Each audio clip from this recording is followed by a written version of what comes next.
Hi అండి, అందరికీ నమస్తే. నమస్తే. మా చిన్నారి బ్లౌజ్కి అయితే ఈ మొగ్గలు పెట్టాను ముందు వెనక.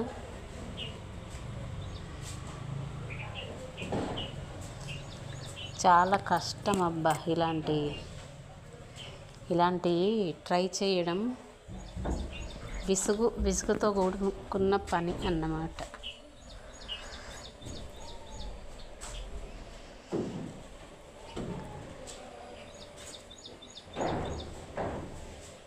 అన్నీ కుట్టాలి, మళ్ళీ అంటించాలి, దాని మీదకి లైస్ వేయాలి.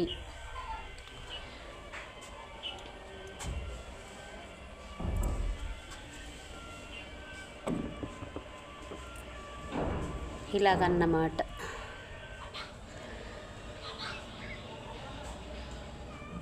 నచ్చితే లైక్ చేయండి, ప్లీజ్ కామెంట్ చేయండి.